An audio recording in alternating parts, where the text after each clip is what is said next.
भाजपा का भी अब कांग्रेसीकरण हो चुका है। अब ऐसा इसलिए कहा जा रहा है कि भाजपा भी उसी नक्शे कदम पर चल रही है जिस नक्शे कदम पर कभी कांग्रेस चला करती थी।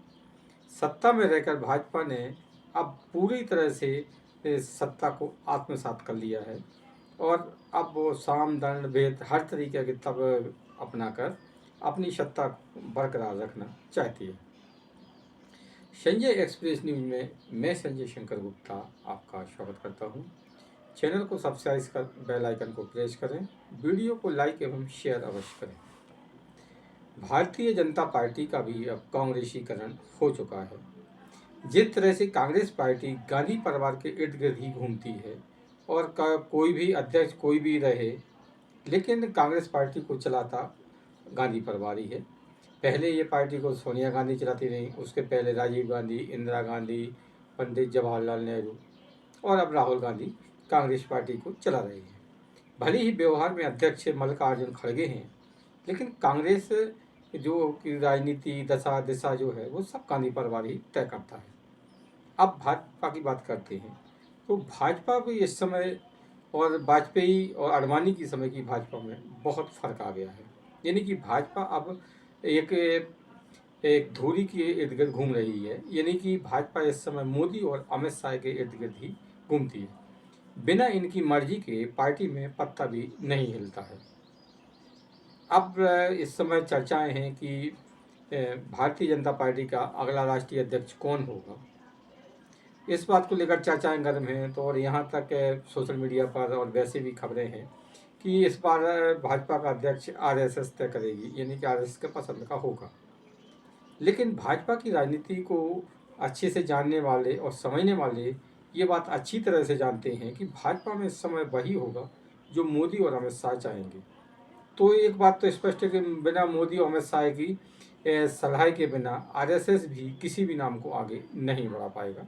वैसे इस समय बहुत 1 दर्जन से अधिक नाम ऐसे हैं जो भाजपा के अध्यक्ष के लिए चल रहे हैं।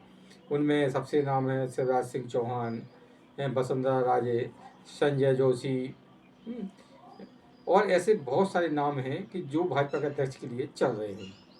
अब भाजपा का अध्यक्ष कौन होगा ये तो आने वाले समय में पता पड़ेगा। लेकिन भाजपा में मोदी और अमित शाह का योग इस समय चल रहा है और उन्हीं की मर्जी के सीएम वगैरह, प्रदेश अध्यक्ष वगैरह सब उन्हीं की मर्जी के हैं। इसको हम आपको 3 बात से समझाते हैं कि मध्य प्रदेश में शिवराज सिंह चौहान भाजपा के सबसे बड़े नेता थे और करीबन उन्होंने 2 दशक तक मध्य प्रदेश पर शासन किया। लेकिन उसके बावजूद भी अभी जो पिछले साल विधानसभा चुनाव हुए, उस चुनाव के बाद में शिवराज सिंह को हटाकर उनकी जगह डॉक्टर मोहन यादव को मुख्यमंत्री बना दिया गया। अब राजस्थान की बात करें तो राजस्थान में वसुंधरा राजे भाजपा का सबसे बड़ा चेहरा थी और ऐसा लगता था कि वसुंधरा राजे के बिना भाजपा वहाँ पर किसी को मुख्यमंत्री नहीं बना पाएगी और वसुंधरा राजे ही भाजपा से वहाँ पर मुख्यमंत्री होंगे।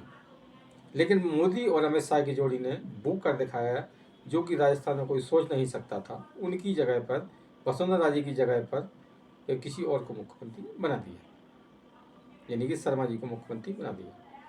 अब बात छत्तीसगढ़ की करते हैं तो छत्तीसगढ़ में भी रमन सिंह ने भी 15 साल तक मुख्यमंत्री रहे।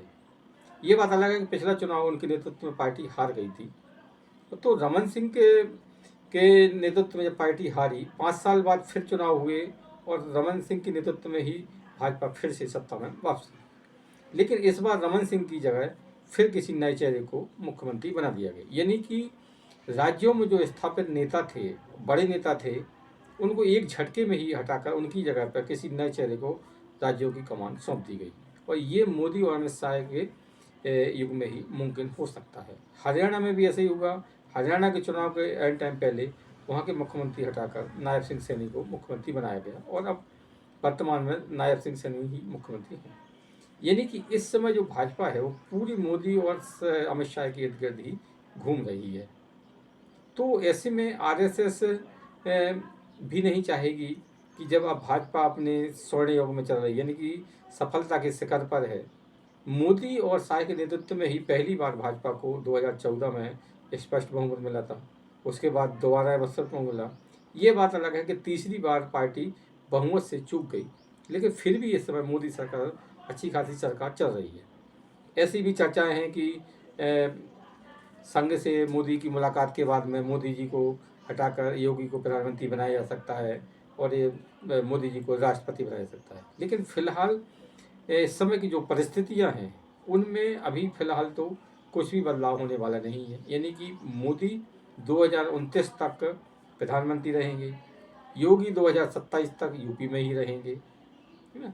तो फिलहाल तो भाजपा में अभी जो भी कायावत चल रही है वो राष्ट्रीय अध्यक्ष के लिए चल रही है। अब नाम संजय जोशी का सबसे ऊपर चल रहा है, लेकिन संजय जोशी हो या शिवराज सिंह चौहान हो, जब तक मोदी और शाह की सहमति नहीं मिलती है तब तक कोई भी पार्टी का अध्यक्ष नहीं बन सकता है, नाम भले ही किसी के चलते रहें।